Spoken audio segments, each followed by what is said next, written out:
Messieurs, bonjour à toutes et à tous et bienvenue donc au webinaire de la SAFER Occitanie Parlons Foncier, le direct, notre rendez-vous mensuel.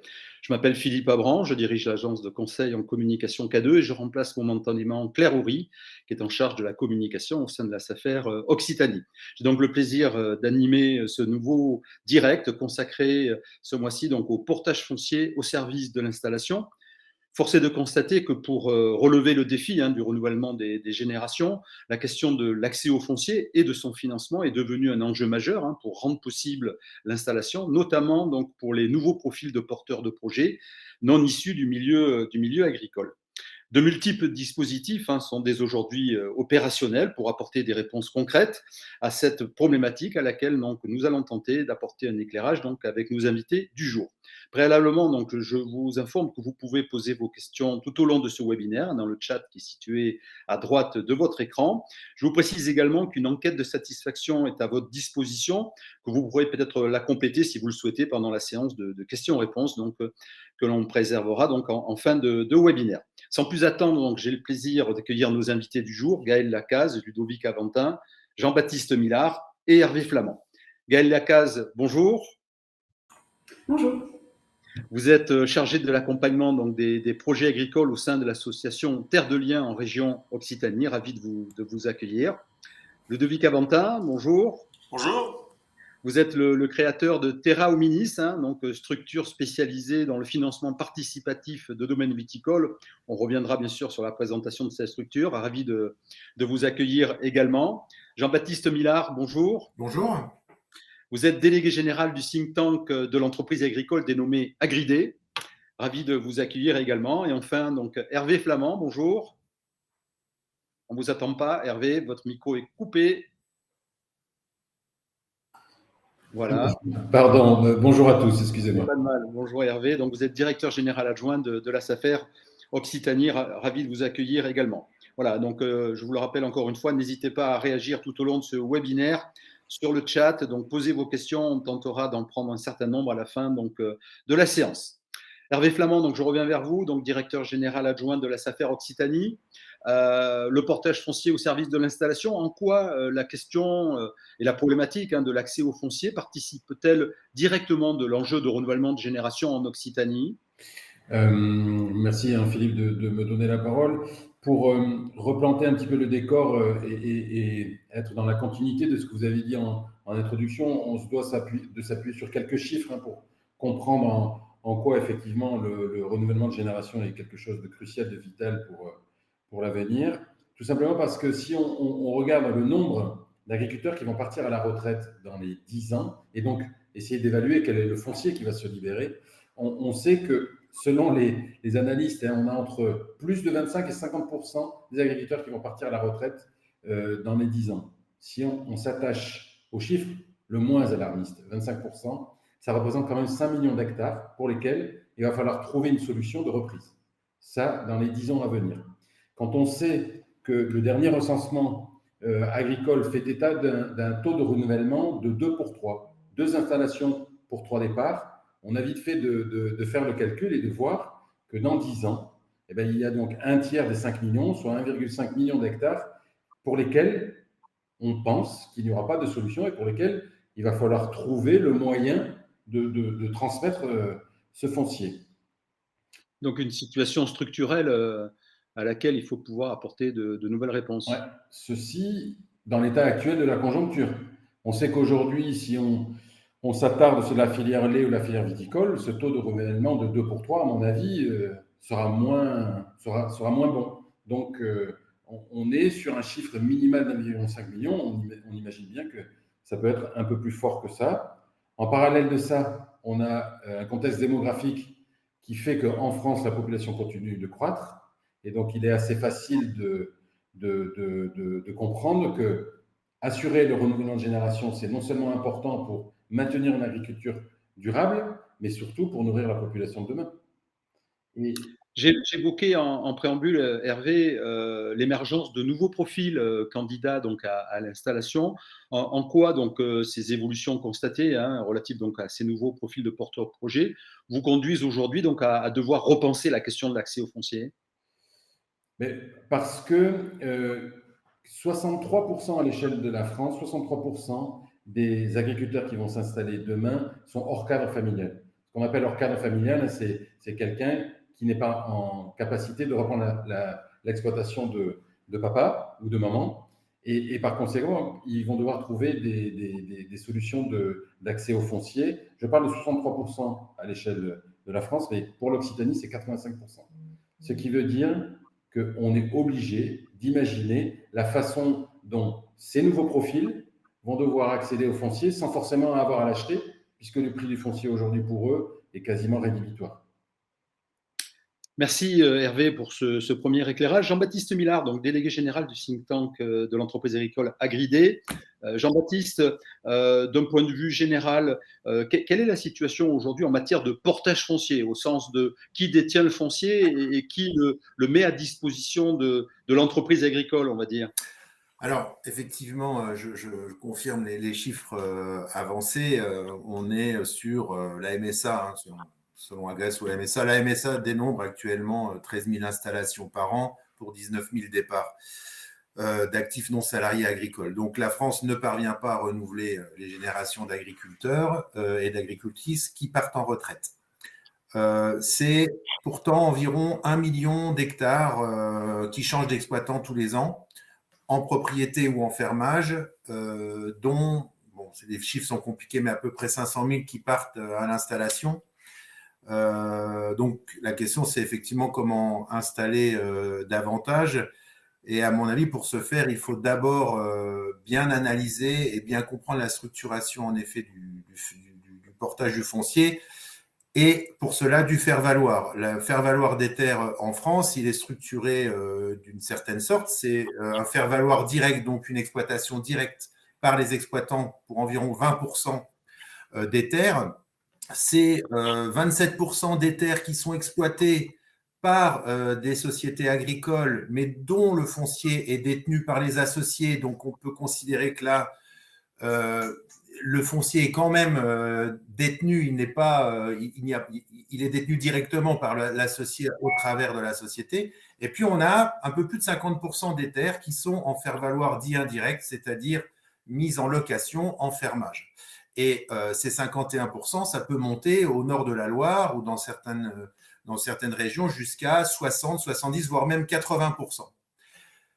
Qui sont les personnes qui détiennent ce foncier? Ce sont des propriétaires privés, c'est vous, c'est moi, il y en a 2 millions. Et c'est quand même aussi beaucoup les anciens exploitants qui, au cours de leur carrière, ont acquis au fur et à mesure des terrains. Et lorsqu'ils partent en retraite, ils passent d'un statut de propriétaire exploitant, on va dire, à un statut de propriétaire privé bailleur.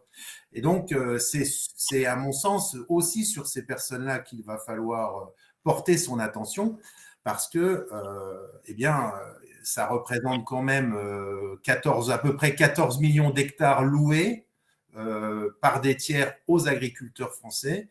Et on voit quand même un certain nombre de problèmes dans l'accompagnement de ces propriétaires privés, parce qu'il ne faudrait pas, j'allais dire, que leur situation se dégrade, parce que si la situation se dégrade, s'ils n'ont plus réellement envie de louer, on risque de mettre à mal le portage du foncier dans notre pays. Alors ensuite, effectivement, il y a d'autres manières de porter le foncier. Il y a effectivement un certain nombre d'opérateurs sur le territoire qui le portent. Les SAFER en sont un. Il y a aussi des acteurs comme Terre de Liens, nous y reviendrons. Il y a des collectivités locales. Mais si on regarde la grosse masse, c'est cette masse de propriétaires privés qui portent, on va dire, à peu près 130 milliards d'euros d'actifs. C'est de ça qu'on parle. Enfin, selon l'évaluation des terres, qu'elles soient louées, occupées ou non, on peut être entre 100 milliards et 130 milliards, mais en fait, ce sont des chiffres énormes. Ouais, il faut avoir ça en tête, avec, vous l'avez rappelé, Jean-Baptiste, de vraies différences territoriales entre le Nord et le Sud. Tout à fait. Qui relèvent peut-être d'une dimension plus culturelle, où la valeur patrimoniale a autant d'importance que la valeur économique, quoi. Exactement. On a une agriculture du sud qui est plutôt une agriculture de propriétaires et une agriculture au nord qui est une agriculture plutôt de location, étant observé que les plus grosses structures agricoles se trouvent au nord de la Loire, généralement, et que plus la structure est importante, plus une large partie des terres mises en valeur sont affermées. Les chiffres évoluent, mais je crois de mémoire que nous sommes sur une moyenne de 7 propriétaires par exploitant. Hein. Et j'ai même des cas qui me remontent parfois où on est sur 30, 40 propriétaires. Donc, c'est là aussi l'enjeu lorsque l'on transmet une exploitation agricole, j'allais dire, qui est viable. C'est aussi la problématique de la transmission du foncier qui va avec. Oui. Jean-Baptiste, j'évoquais donc l'émergence de nouveaux profils, candidats donc à l'installation, donc des profils hors cadre familiaux, non issus du milieu agricole. En parallèle, on voit aussi quand même ces dernières années, on a un constat de l'agrandissement de la taille des exploitations. Est-ce qu'on n'est pas d'ores et déjà quand même confronté à un risque d'inadéquation entre l'offre et la demande, avec d'un côté de grandes exploitations qui se libèrent, de l'autre des porteurs de projets non issus du milieu agricole et qui doivent donc mobiliser beaucoup de capital. Est-ce qu'on n'a pas une problématique d'inadéquation? Vous avez raison, quand on a préparé, on a beaucoup échangé quand on a préparé ce webinaire, et on peut dire que bon, les descendants d'agriculteurs s'installent dans le cadre d'une installation progressive en reprenant souvent des parts de la société au sein duquel l'ascendant se trouvait. Et là, on a une montée au capital et un accès au foncier qui ne pose pas trop de problèmes. Et effectivement, on est plutôt sur les structures que l'on connaît aujourd'hui, donc des tailles assez importantes. Je vous rappelle que la taille moyenne de l'exploitation agricole française, c'est 69 hectares et qu'elle a fortement augmenté ces dernières années. Les non issus du monde agricole, c'est un autre problème, c'est que c'est vraiment le premier, mettre le pied à l'étrier, c'est une autre histoire. Et on se doute bien que ça ne va pas être par l'acquisition de foncier, mais plutôt par la location qu'on va pouvoir accéder, j'allais dire, aux terres agricoles. Or, les exploitations qui se cèdent, qui se transmettent, lorsqu'il n'y a pas de descendants, eh bien, elles sont parfois effectivement en inadéquation parce qu'on a des structures de taille assez importante et quand on les observe et quand on échange avec les personnes qui accompagnent l'installation, on a des projets qui, eux, ne sont pas du tout au regard de la taille souhaitée, au regard des exploitations cédées. Ce qui a d'ailleurs fait dire à François Purseigle lors de certaines interventions que il avait observé même des scissions d'exploitation pour permettre justement de permettre au NIMA d'accéder. Il y en a même qui conseillent ce qu'on appelle le farm staging. Hein. Si on compare au home staging, c'est comment la ferme puisse être mieux habillée pour être cédée à une personne non issue du monde agricole. Là, c'est un vrai sujet aujourd'hui. Merci pour ce premier éclairage. Ludovic Aventin, donc rebonjour, fondateur de Terra Hominis, donc structure spécialisée dans le financement participatif de domaine viticole. Vous nous présenterez tout à l'heure, Ludovic, votre structure. Préalablement, j'avais envie de vous interpeller sur le fait que, et on vient de le voir d'ailleurs, la problématique de l'accès au foncier, elle est généralement posée en termes de capital à mobiliser, de capital financier, surtout s'il s'agit d'acheter.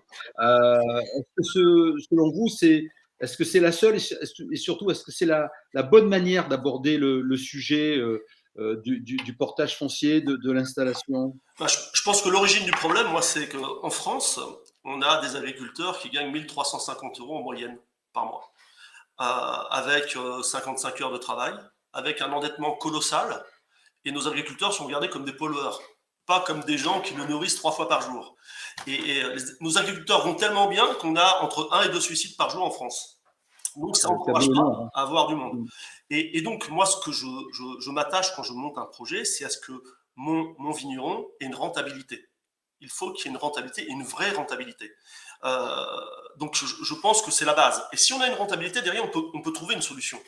Avec des investisseurs, avec Terra Hominis, avec une banque, parce que s'il y a une rentabilité qui est prouvée en amont, la banque peut suivre. Et là, ce n'est pas le cas pour l'instant. Pourquoi? Parce qu'il n'y a pas une vraie rentabilité. Donc la question, c'est pas tant la question du portage en tant que tel, c'est d'abord la question de la rentabilité prévisionnelle du projet et de l'exploitation. Je pense, oui. Je pense que le vrai souci, il est là. Merci Ludovic pour cette première prise de parole. Gaël Lacaze, donc chargé de l'accompagnement des projets agricoles au sein de l'association Terre de Liens en région Occitanie. Bon, Terre de Liens, on va y revenir, est une organisation qui propose, comme Terra Hominis, une solution alternative pour faciliter, selon certaines conditions, l'accès au foncier. Est-ce que, tout d'abord, vous pouvez nous dire un mot de ce qui vous a amené, des points clés qui vous ont amené à vous engager dans ce portage foncier? C'est quoi les fondements de l'association Terre de Liens? Terre de Liens, du coup, c'est un mouvement qui a 20 ans aujourd'hui. Et au départ, c'était vraiment ce qu'on a déjà évoqué. C'est la problématique de l'investissement quand on veut s'installer, quand on est non issu du monde agricole.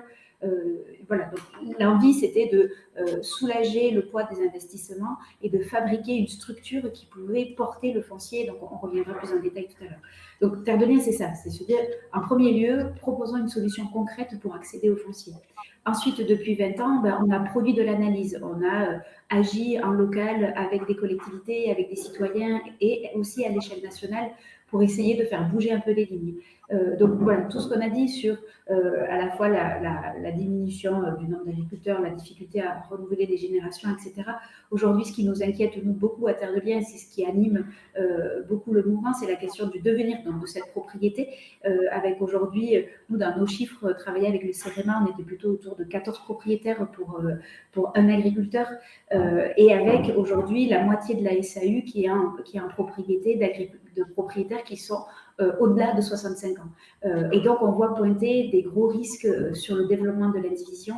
Et aujourd'hui, on sait que c'est un outil de propriété qui est très développé, qui facilite bien des situations, mais qui aussi en bloque beaucoup. Donc, c'est nous, voilà, aujourd'hui quelque chose qui nous interpelle et on a vraiment envie de pouvoir mettre à disposition notre analyse et notre expérience en tant que propriétaire auprès des propriétaires privés qui n'ont peut-être pas les mêmes clés de lecture du code rural, de leurs possibilités, etc., pour orienter leurs biens agricoles. Donc, la mobilisation a sonné pour tenter effectivement d'apporter des réponses. C'est précisément ce qu'on va essayer de faire sur cette deuxième partie. Hervé Flamand, donc je reviens vers vous. Merci Gaël. Hervé Flamand, donc directeur général adjoint donc, de la SAFER Occitanie. Bon, de nombreux outils, on peut le dire aujourd'hui, vous allez nous en parler, sont mis à la disposition donc, des porteurs de projets comme véhicule de transmission de ce foncier. Hervé, est-ce que vous pouvez nous dresser un tableau rapide de ces dispositifs, peut-être en insistant plus particulièrement sur le rôle et l'implication de la SAFER Occitanie dans la mise en œuvre de la foncière régionale qui est née en région Occitanie? Oui, avant de parler des véhicules qui nous permettent éventuellement d'envisager des solutions, on l'avait évoqué dans le cadre de la préparation du webinaire et vous aviez accroché sur le terme. Je pense que, notamment pour la partie sud de la France, on se doit de changer de paradigme, c'est-à-dire que demain, au moins dans un premier temps, il est peut-être utopique de penser que les agriculteurs pourront accéder à l'acquisition du foncier. Je pense que c'est dépassé et qu'il faut imaginer véritablement les solutions pour leur permettre d'accéder à ce foncier, au moins dans un premier temps, via un système de location quel qu'il soit, peu importe. Effectivement, après, libre à eux de faire un choix de stratégie d'acquisition ou de mettre en place un modèle économique mixte, c'est-à-dire un peu en location, un peu en investissement foncier, patrimonial, ou au contraire d'utiliser le prix de leur travail 100% pour l'investir sur l'outil de travail. Et donc, les SAFER aujourd'hui, les opérateurs fonciers que sont les SAFER, se doivent d'avoir une bonne connaissance de tous les opérateurs qui travaillent, qui œuvrent au service du portage du foncier, et on se doit de conseiller les porteurs du projet qui viennent nous voir, parce que les SAFER sont nés pour transmettre normalement le foncier, pour vendre le foncier. Mais aujourd'hui, nous sommes obligés de changer, nous aussi, de paradigme, d'évoluer dans la façon de conseiller les porteurs de projets et de travailler en étroite relation et en partenariat avec ces opérateurs. À l'échelle de l'Occitanie, la SAFER Occitanie travaille avec une dizaine d'entre eux. Et en premier lieu, vous l'avez évoqué, elle travaille avec la foncière publique, la foncière régionale, qui est une SAS, dont l'objectif est de prôner une agriculture durable, viable et rentable, et qui ne serait pas accompagnée par le système bancaire. C'est-à-dire, quand un porteur de projet a fait le tour des banques et qui n'arrive pas à trouver financement, il peut malgré tout se tourner vers la foncière régionale. La foncière régionale dispose aujourd'hui, elle est toute récente, hein, elle a commencé à réaliser des acquisitions depuis début 2023, elle est toute récente. Il y a 8 actionnaires, dont effectivement la SAFER. Donc la SAFER a non seulement un rôle de conseil, mais s'investit également en entrant au capital, notamment de la foncière publique. Il y a une foncière nationale avec toutes les SAFER qui est également en train de se mettre en place. Donc voilà pour ce qui est de la foncière régionale qui a aujourd'hui à accompagner 6 projets. D'accord, il y en a 5 qui sont encore en instruction de dossier pour grosso modo un prix moyen d'accompagnement autour de 110 000 € d'acquisition de foncier. Hors bâti, la foncière régionale offre une option d'achat sur du moyen terme, 4 et 9 ans, sur un panier moyen de 110 000 € hors foncier bâti. Ce qui veut dire que le porteur de projet, quand il se tourne vers ce type d'opérateur, se doit de trouver sa propre solution pour le bâti. Donc on voit bien qu'au travers de l'exemple un peu plus approfondi là, de la foncière régionale, je rappelle d'ailleurs que s'il y en a qui veulent un peu plus d'informations, on avait fait un webinaire il y a un an et demi, non, il y a un an, en juin, sur le sujet, et que dans le chat, il sera mis le lien de ce webinaire pour ceux qui veulent le regarder. À côté de cette foncière, la SAFER travaille aussi avec d'autres opérateurs, mais qui ont une philosophie, une orientation un peu différente. Alors, je citerai, les premiers sont autour du webinaire, c'est Terre de Liens et Terminisme, ils se présenteront, je ne vais pas aller évoquer ce qu'ils font. À côté de ça, on a aussi mené des opérations avec le Printemps des Terres. Le Printemps des Terres, qui est une foncière en société à mission qui agit pour acquérir, restaurer et mettre sur une trajectoire écologique des terres agricoles ou du foncier dégradé. Dans un autre esprit, on travaille également avec FEV, Ferme en Vie. Ferme en Vie qui offre des solutions de financement du foncier, aussi avec option d'achat à terme, et orientée, elle, plutôt sur la reprise de fermes vouées à disparaître, et qu'ils accompagnent en vue d'une transition écologique.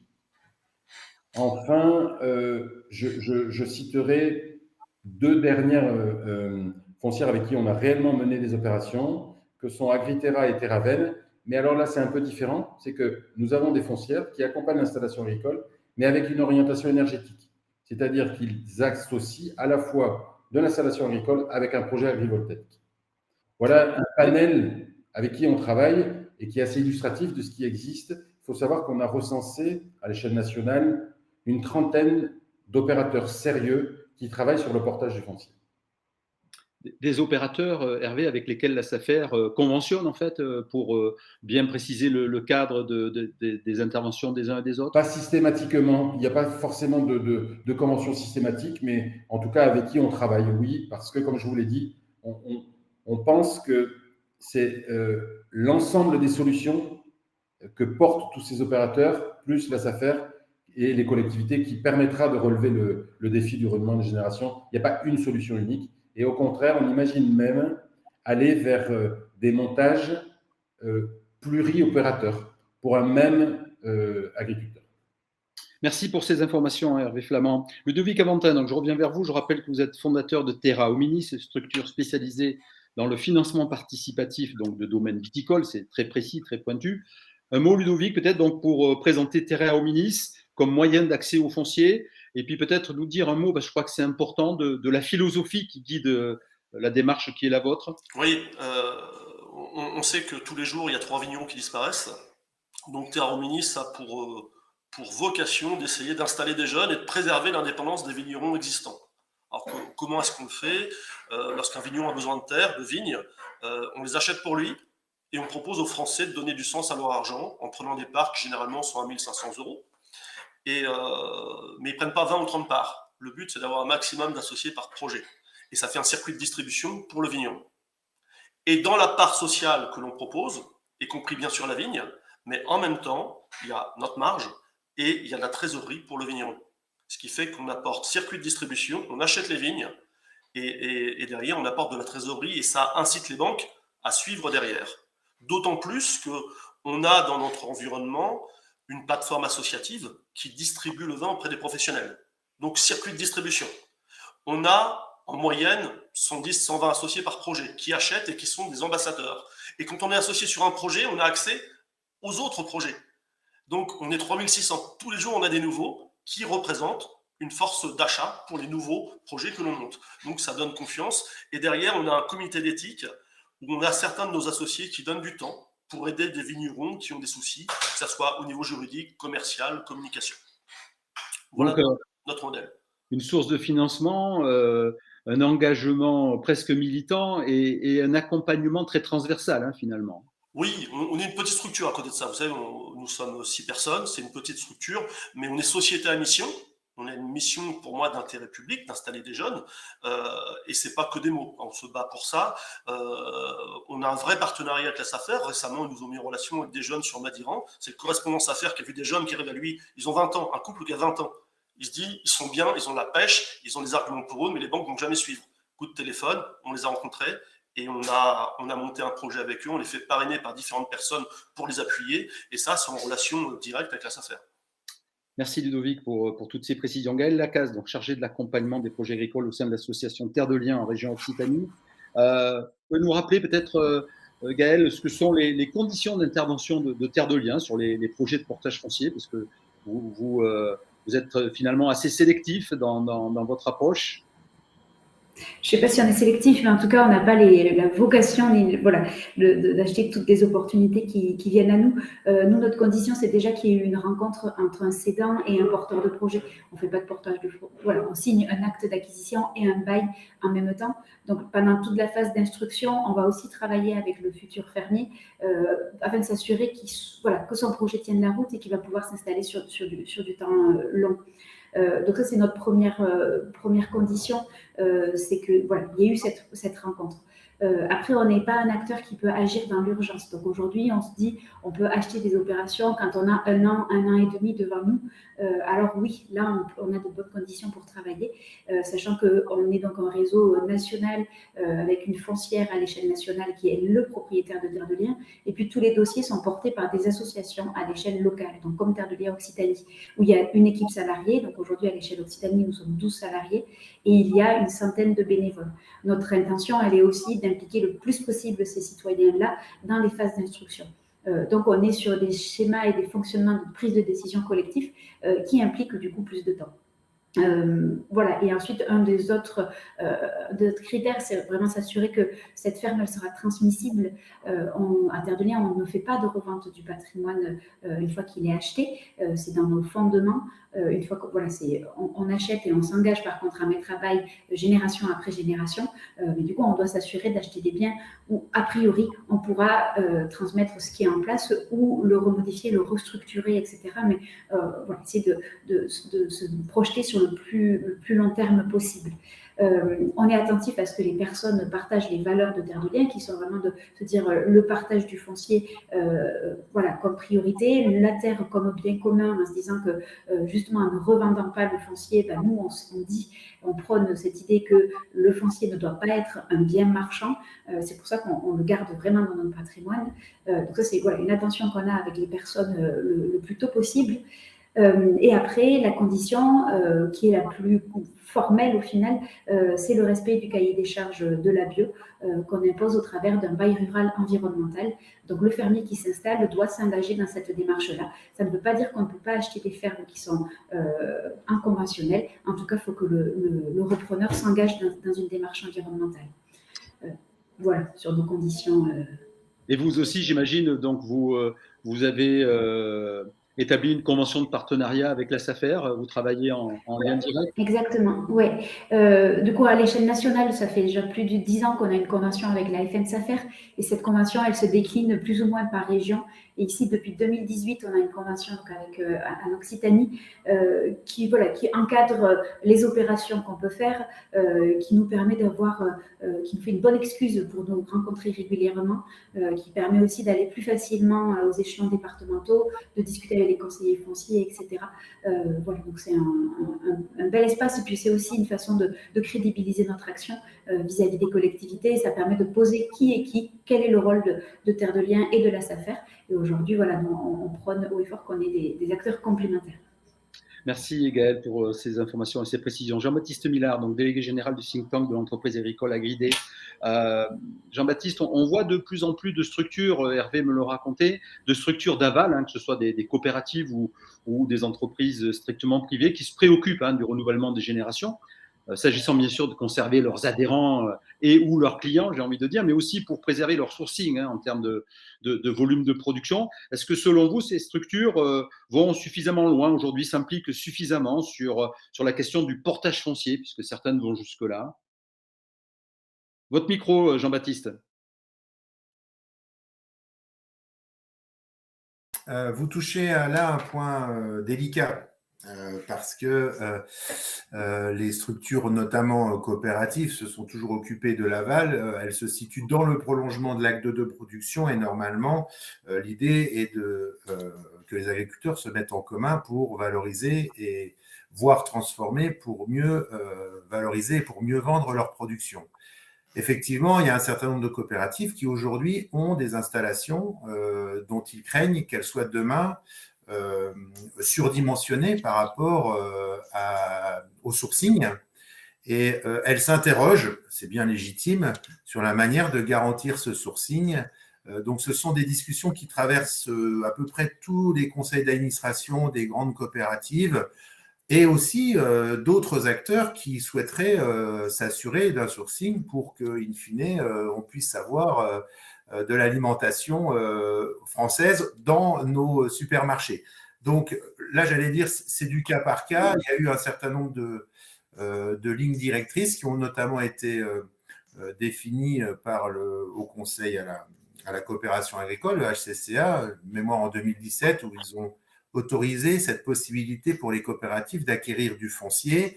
Il y a un accord cadre qui a été conclu avec la SAFER également, la FN SAFER sur ce sujet, parce que là, on me remonte du terrain de plus en plus de problématiques. Dans le vin, ce fut au départ dans le vin, avec des formules qui ont été trouvées comme la SKIC ou d'autres sur lesquelles on reviendra. Mais on a aussi la même problématique aujourd'hui dans le lait et dans la viande. Or, à terme, il faut bien comprendre que s'il y a moins de sourcing, il faudra passer par la fermeture d'usines de transformation laitière ou d'abattoirs. On en est là et les projections sont assez inquiétantes.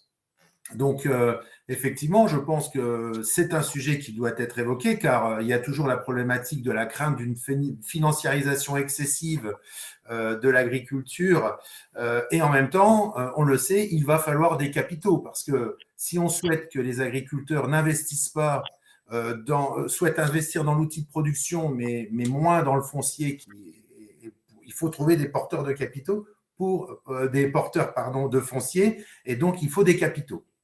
La question, ça va être de savoir comment on draine ces capitaux, comment on les emmène à l'agriculture tout en respectant les projets d'entreprise des agriculteurs. Bon, on a le bail rural normalement qui permet de réaliser une séparation relativement étanche entre le détenteur de capitaux et l'exploitant. Donc ça, c'est un premier, garde-fou et il peut y en avoir d'autres relatifs aux conditions que l'on pourrait mettre dans l'investissement, notamment des coopératives ou de l'aval dans le portage du foncier, j'entends. Là, on parle portage foncier. Après, il y a aussi la problématique carrément de l'outil de travail. Il y a un dernier point que je voudrais aborder avec vous, Jean-Baptiste. Il est un outil dont on ne parle que très peu en agriculture, mais qui existe de longue date et qui est utilisé dans d'autres secteurs d'activité. Je veux parler de la location-gérance. En quoi le dispositif de location-gérance pourrait constituer, selon vous, un moyen d'accès au foncier pertinent pour le secteur agricole et les porteurs de projets? Disons qu'en 2006, avec la loi d'orientation agricole du 5 janvier 2006, on a créé le fonds agricole et le bail cessible, justement dans une idée de fluidifier les transmissions d'exploitation hors cadre familial. On n'a pas été jusqu'à créer la location-gérance. La location-gérance est quelque chose d'assez connu dans le code du commerce et dans l'artisanat. Assez rapidement, c'est vrai qu'Agridé avait émis l'idée qui a été d'ailleurs reprise récemment par l'Association française de droit rural, de se dire pourquoi ne pas encore améliorer la boîte à outils à disposition des porteurs de projets et des porteurs de capitaux, parce que l'allocation-gérance, c'est la possibilité, si vous voulez, de transmettre l'ensemble de l'entité de l'outil de travail, terre comprise, à un nouvel agriculteur qui souhaiterait s'essayer à l'agriculture tout en n'achetant pas directement à la fois le foncier et, j'allais dire, les éléments constituant l'exploitation agricole. L'allocation-gérance, c'est certainement, ça ne marchera pas partout, c'est plus compliqué dans l'élevage puisqu'on a, on a du cheptel, mais dans des productions végétales, ça peut être un outil qui met le pied à l'étrier d'un IMA puisqu'il répond à la fois à la possibilité de faire un essai et ensuite, si la personne considère que la poursuite de l'activité est envisageable, de bénéficier d'une option d'achat pour pouvoir ensuite transformer l'essai et donc devenir propriétaire de son outil de travail. Ça répond à deux choses, mais bon, c'est toujours pareil, il y a d'autres outils, mais ça répond à la fois à deux observations qui sont faites aujourd'hui sur les profils des jeunes agriculteurs. C'est d'abord qu'ils ne resteront pas toute leur vie dans le secteur agricole. Et ensuite, effectivement, ils ne souhaitent pas engager la totalité de leurs biens dans l'outil de travail. Donc, voilà, ce n'est pas la solution à tous les problèmes, c'est juste qu'on n'a pas tout essayé, il y a encore d'autres options, on n'a pas tout essayé en matière de portage du foncier. Et à mon avis, comme il y a autant d'installations que de projets, il faut que la boîte à outils soit remplie d'outils pour permettre que chacun trouve chaussure à son pied dans le cadre de son installation. Son projet. Merci Jean-Baptiste. Hervé Flamand, directeur adjoint donc, de la SAFER Occitanie, on le voit, donc les réponses possibles sont multiples. Il y a beaucoup d'initiatives qui émergent aujourd'hui. Vous avez cité voilà, des chiffres en la matière. Est-ce qu'il n'y a pas un risque de lisibilité pour les porteurs de projets au regard de toutes ces initiatives, sérieuses, pas sérieuses, efficaces, pas efficaces? Comment est-ce que vous pensez pouvoir pallier ce risque, Hervé, au niveau régional? Alors, s'agissant de la libre initiative des porteurs de projets, j'imagine qu'effectivement, cette foison d'opérateurs peut poser problème, mais il faut savoir que dans le monde agricole, qu'il s'agisse des champs d'agriculture ou qu'il s'agisse des SAFER, qui sont la première porte qu'ils poussent quand ils ont un projet, nous sommes assez en veille sur tous ces sujets, et je l'ai dit tout à l'heure, on a fait le choix en Occitanie pour le moment de ne travailler avec une dizaine d'entre eux, parce qu'on a appris à les connaître, parce qu'on a discuté avec eux, parce que comme avec Terre de Liens, c'est un peu plus ancien, on a une convention qui cadre le projet, ou parce qu'avec d'autres, on a tenté des opérations qui ont fonctionné. Donc, on a un petit peu de recul, on est capable de dire à ceux qui viennent chercher du conseil, et en fonction de la philosophie des opérateurs, on est capable d'orienter les porteurs de projets vers l'opérateur qui nous semble pouvoir lui correspondre. Je pense qu'il ne faut pas que les porteurs de projets restent seuls face au sujet. Voilà.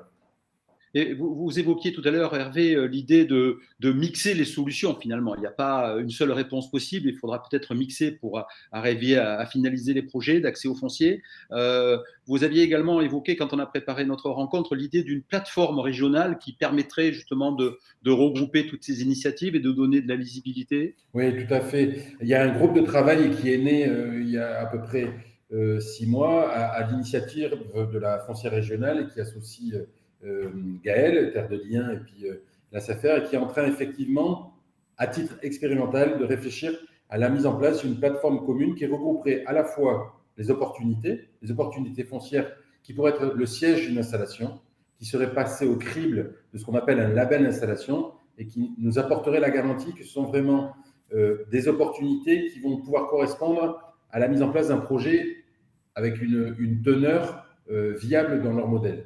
Et à côté de ça, essayer de mettre en commun tous les porteurs de projets que l'on a pour pouvoir faire la mise en relation entre l'opportunité et la demande. C'est Merci. à l'échelle de l'expérimentation, on teste ça d'un point de vue technique pour ensuite l'ouvrir à tous les opérateurs de l'installation à l'échelle de l'hospitalité. Merci pour cette précision, Hervé. Ludovic Aventin, alors très rapidement, parce qu'on arrive au terme de notre webinaire, fondateur donc, de Terra Hominis. La SAFER insiste, vous l'avez compris, beaucoup sur cette nécessité de jouer collectif pour relever le défi du renouvellement de génération et de l'installation. Ludovic, à la place qui est la vôtre et compte tenu de votre expérience, est-ce que vous partagez ce point de vue? Est-ce que concrètement sur le terrain, au vu de l'action des uns et des autres, tout cela vous paraît dans ce sens? Vous parlez de terrain, vous parlez d'action, ça fait penser au sport, et la vie n'est pas un sport individuel. Et la vie, c'est un sport collectif. Et je pense que l'installation, c'est un sport collectif aussi. Avec la SAFER, on a créé une association pour aider des jeunes qui veulent s'installer dans le monde viticole. Aujourd'hui, on a 85 jeunes, on a 6 installations, ça fonctionne. Et c'est pas une machine à gaz, c'est simplement leur faire des petites formations pertinentes sur des sujets précis, c'est les mettre en rapport les uns avec les autres, et ça fonctionne. Après, je voudrais attirer l'attention sur un chiffre, moi, qui m'a interpellé.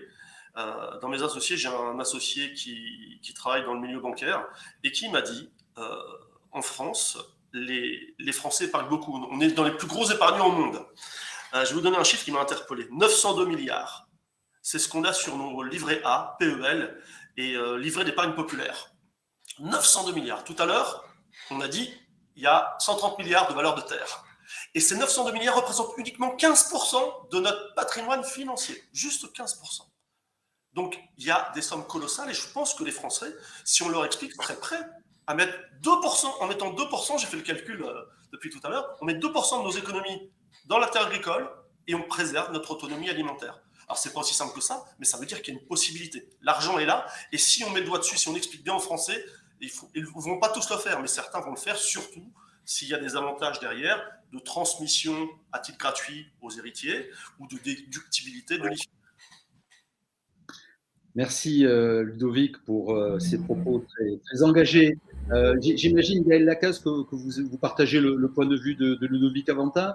Et s'agissant de Terre de Liens, comment est-ce que vous pensez pouvoir aller peut-être plus loin, à passer un braquet, changer de braquet encore? Il va falloir le faire. C'est vrai que nous, sur la collecte d'épargne, aujourd'hui, on le voit depuis la crise 2020, on n'a jamais autant collecté. Aujourd'hui, on est sur des collectes en moyenne à 20 millions d'euros par an à l'échelle nationale. Du coup, ça nous permet, on sait qu'aujourd'hui, on a des possibilités d'investir. Notre problématique, elle n'est pas du tout là. Notre problématique, elle est dans la gestion des fermes et dans l'investissement et le suivi sur des terres, du bâti et du bâti agricole et de l'habitat.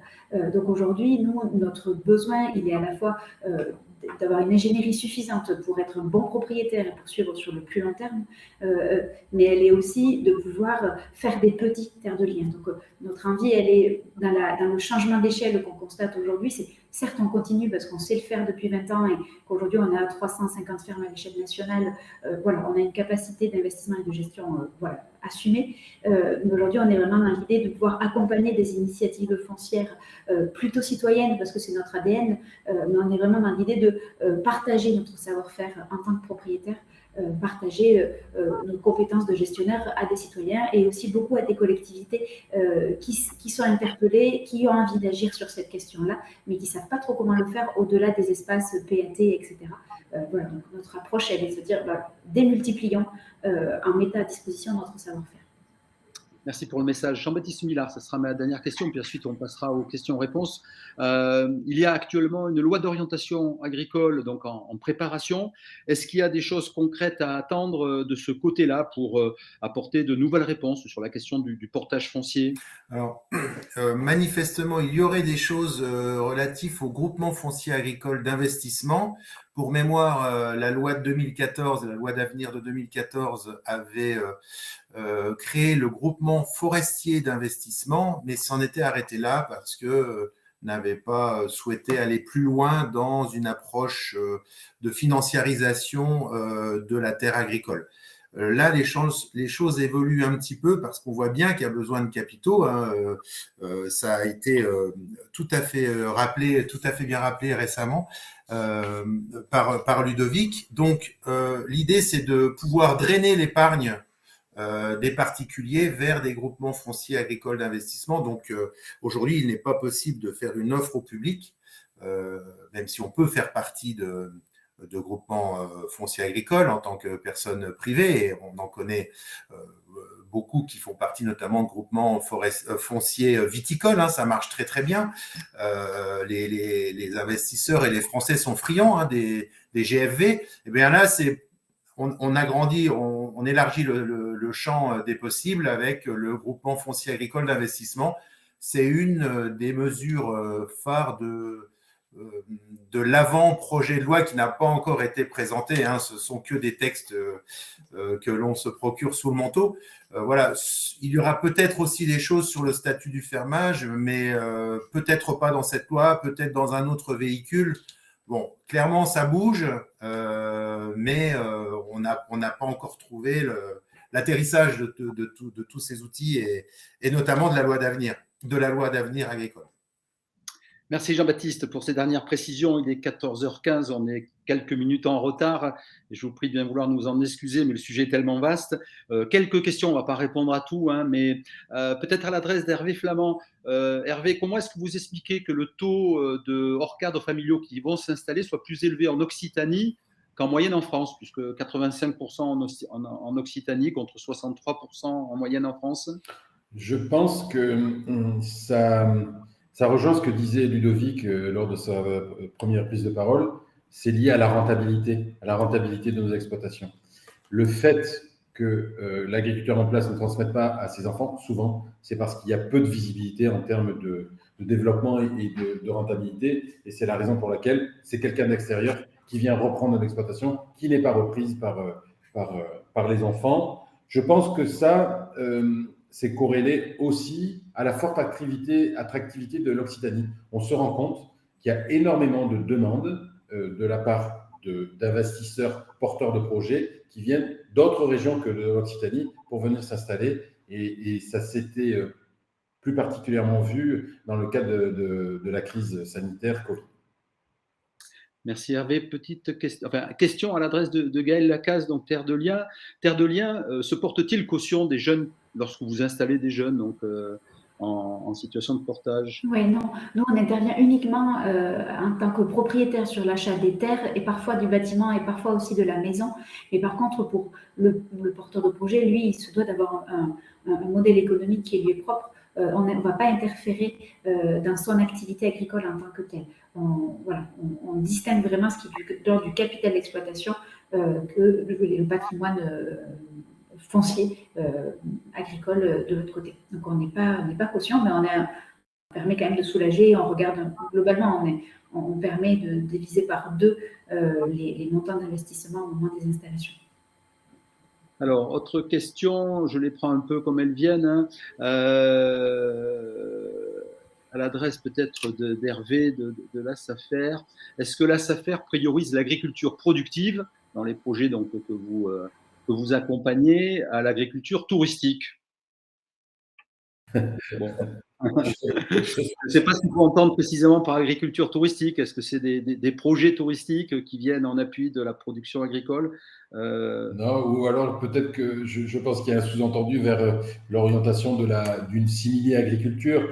Il est clair que dans le cadre des comités techniques qui orientent le foncier, qui font le choix d'attribution entre les différents concurrents, la dimension économique a une part importante dans les critères de choix, c'est clair. Ce qui veut dire que ce n'est pas une notion d'agriculture productiviste, c'est une notion d'agriculture rentable qui prône au travers des instances qui prennent les décisions. Je ne sais pas qui peut répondre, peut-être Terre de Liens. Comment gérez-vous les baux ruraux environnementaux à finalité environnementale, donc stricte, sans souveraineté alimentaire? Et bien sur ces baux ruraux environnementaux, du coup, nous, au moment de l'établissement, donc il y a 16 clauses qui existent aujourd'hui, qui sont définies par un décret. Donc ça, c'est l'objet de discussions en amont de la signature avec le futur fermier ou les futurs fermiers.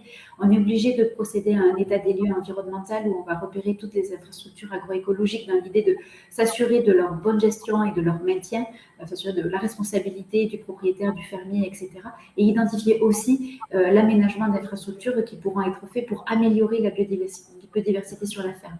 En parallèle, on est en train de travailler au sein d'un programme européen Biodive paysanne avec le SEN à l'échelle Occitanie pour améliorer aussi notre façon de suivre les clauses environnementales. Et ensuite, sur la clause AB, tous les ans, au moment de l'appel au fermage, on fait une demande de certification de la bio. Sans souveraineté alimentaire, nous, notre objet, il est d'installer des fermes où on produit de l'alimentation. Aujourd'hui, ça fait partie de notre charte. Donc même acheter des terres en viticulture, ça nous pose question. Donc nous, on essaie d'associer vraiment les deux sur chacune de nos fermes. Bien, on arrive donc au terme, il est 14h20, on a 5 minutes de retard et une fois encore, je renouvelle nos excuses auprès des internautes. Donc Gaël Lacaze, Ludovic Aventin, Jean-Baptiste Millard, Hervé Flamand, je vous remercie vivement pour votre contribution. Merci à tous et de votre participation, plus de 380 inscrits donc, sur ce webinaire. Vous pouvez retrouver donc dès demain le replay de ce webinaire sur la chaîne YouTube de la SAFER Occitanie. Vous avez vu dans le chat également, il y avait un certain nombre de liens qui vous permettent d'accéder à des documents qui viendront compléter ce que vous aurez pu entendre durant le webinaire. Je remercie également ceux qui ont pris le temps de compléter le questionnaire de satisfaction. Et je vous donne rendez-vous donc le mois prochain pour un prochain webinaire. Sur ce, donc, je vous souhaite à toutes et à tous une belle journée. Merci encore d'avoir suivi ce webinaire. Merci. Merci, au revoir à tous. Au revoir.